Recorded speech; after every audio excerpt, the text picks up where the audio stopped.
naririnig ko lang. Kasi wala rin naman talaga ako, no? Base lang din sa naririnig ko dyan sa mga ano. Yun din explain sa amin ng doktor. Ah, grabe, no? Sakit na. Nung nakadalawa na kayo, tapos ganun pa rin ang nangyari. Ano na pag-usapan nyo ng asawa mo? Hindi nyo na sinundan. Na hindi na, oo. Kasi nga, sinabi ng doktor sa amin na uncompatible yung blood namin parehas. Kasi parehas kami ng dugo. Kung ano yung dugo ko, ganun din yung dugo mo. So, wala daw talaga mag-invest doon sa dalawa. So, pag mag-uusap ako, mangyayari daw na So, paano yan? Kung kunwari, mag-aasawa tayo, hanap tayo ng ibang dugo. Siguro, brother. Parang gano'n. Tanong mo muna yung dugo. Kung ano. Dapat dati nga sabi ko. So kapag may ligawan tayo, tanungin natin ano yung blood type mo. Type AB ka ba o type A ka lang? Oo, ganun dapat. Kasi type AB ako, sasabihin mong gano'n. Ako type AB ako, anong type mo ng dugo mo?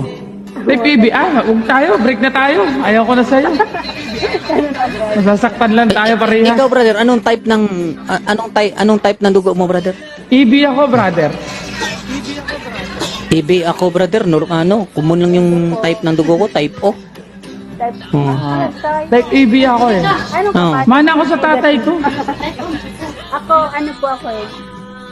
Positive Type O. po. O positive. Dalawa pong type ng blood O. Dalawa. Oo. O positive and O negative. So, saan ka doon? Negative. Positive, kami parehas yung blood ng asawa. Kung naging negative yung isa, maganda sana. Negative at positive. Oo. Na? Parehas. Para magiging matatalino tuloy yung mga anak niya nun. Oo. Alam niyo ba, nung sa first baby ko, kinausap talaga kami ng doktor. Once nabuhay ang anak nyo, mag-aaralin natin yan hanggang college. Kasi ang kanyang brain ay siya ang pinakalalabas ng matalino. Di ba? Tama ako, brother. Yun, that time. Dapat pala, meron na kayong idea, no? Kung mabubuhay siya. Kapag mag-asawa kayo, dapat tanungin nyo muna kung anong blood type nila. Ha? Manghihingi muna ako ng blood type, Requirements pala yun. So, alam mo na ngayon na Bunso Jaira LM, ha? Oo. Baka yung dugo nyo na magkano, wag na muna kayo. Magtablahan na muna kayo. Brother, kapag tinanong, example, no? Kapag mayroon kayong tinanong, tapos magbibigay ng type nila ng dugo, type Z, huwag yan. Mahirap yan. Baka alien.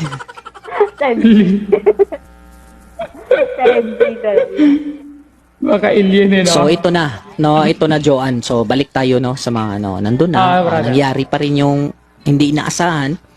Pangalawang baby niyo na. Tapos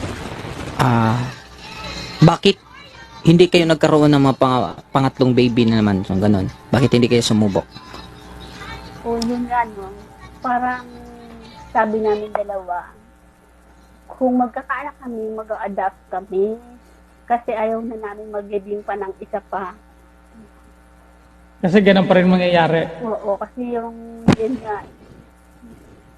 Tapos hindi din kami nag-adapt kasi sabi niya kung magkakaroon man kami ng adapt tapos yun nga, kasi nag-decide kami, nag-usap talaga kami na maghiwalay. Talaga? Pinag-usapan namin yan.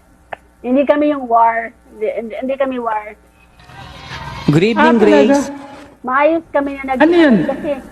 Kasi nga gusto ko mag-anak din siya. Bakit naman nangyari yun? Kasi gusto ko magkaroon siya ng anak. Kahit isa man lang magkaroon siya ng anak. Tapos kung ako man, kung magkakaroon man ako ng at least meron kami na anak na mag-aalaga sa amin. Ano ba yung dahilan? Kumbaga, dahilan ba yan sa dugo nyo? Pinag-usapan nyo lang? Ganun na yung sitwasyon nyo? Kasi hindi compatible? Oo, parang na lang. Parang give and take na lang yung nangyari. Mabi naman, no? Kasal ba kayo ng asawa mo? Oo. Kasal?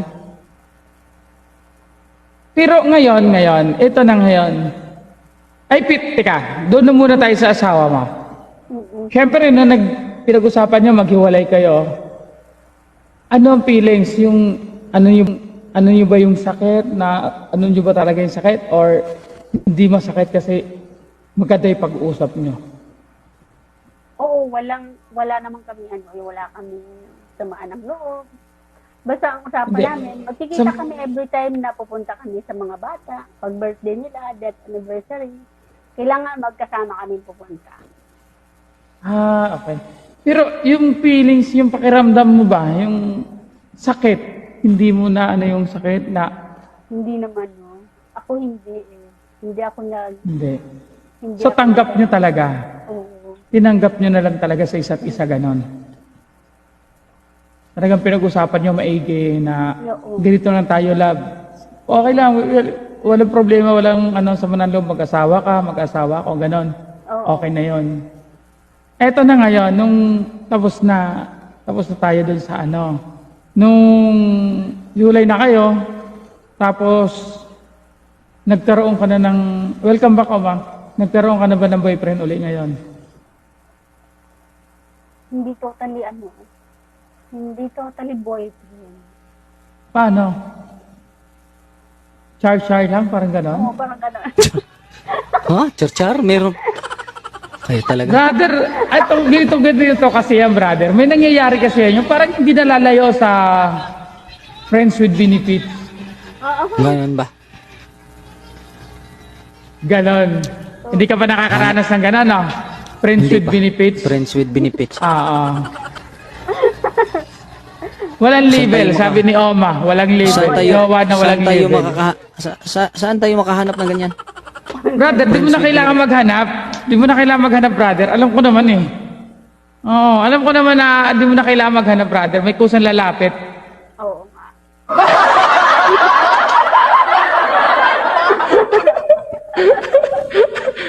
Yung mga umamin lang nung ano natin eh, segment eh.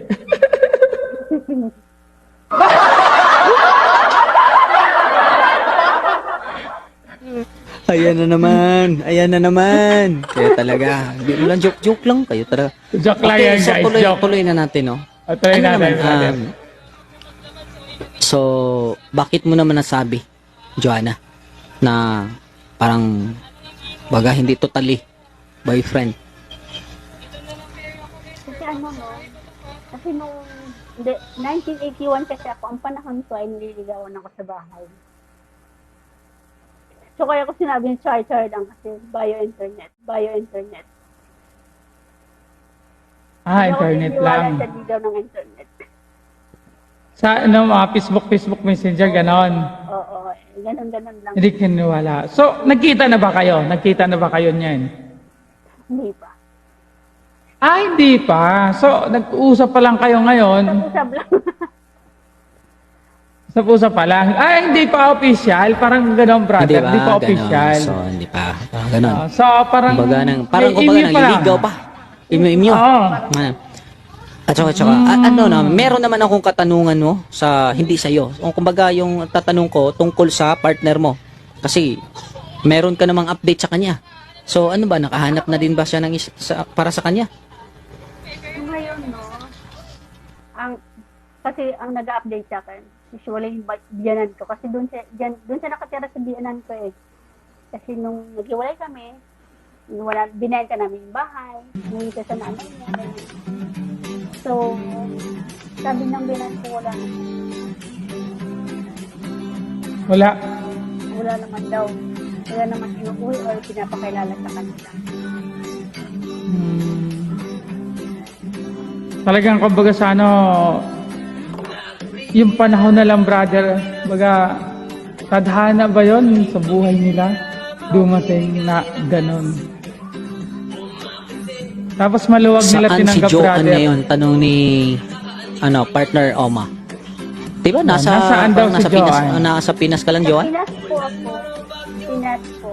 Pero ang dali-dali lang nilang itapon, mga ganyan. Oo yan. No, di ba? Correct, brother. Ha? Kagaya ng mga napapanood ko dyan sa balita, sa TV. Legit talaga, brother, nakabalot sa plastic, nakalagay sa karton, nakalagay sa kanal, nasa basurahan, sa ilat. Saglit lang, brother. Hindi kilabutan Maiba tayo, ako. maiba tayo, brother. Meron ko nabasa dito sa baba, ni comment ni Miss yan, ni baby yan niya. Natatakot na daw siya tuloy mag-asawa. Ang gusto niya, tikim-tikim na lang. Patay tayo nito, brother. Wag Parang nagpaparinig ka ba? Nagpaparinig ka ba kay LM? Oo nga eh, natatakot na tuloy. Oo nga. Nagpaparinig ka ba kay LM? Ano ba nangyari sa'yo, Grace? Parang nabaliktad na yung brother. Yung role niya as a Grace mo ka nababaliktad na mo ka magiging si Joy na to. Tikim-tikim na lang daw. Tikim-tikim na lang. So, sige, brother. Sige, meron ka pang follow-up question. Ayun, pero ito, wala pa kayong balak na magkita nung jowa mo ngayon? Oh, Wala pa kayong usapang ganon? wala. Ayan, yun lang. Ang ganda na lang, brother. Ikaw, baka may Ako rin. tatanong ka pa. Wala na. Oo. Wala na. Wala Ayan. na. So, ayan, maraming salamat sa'yo, Miss Joanne. Thank you so much sa pag-share mo.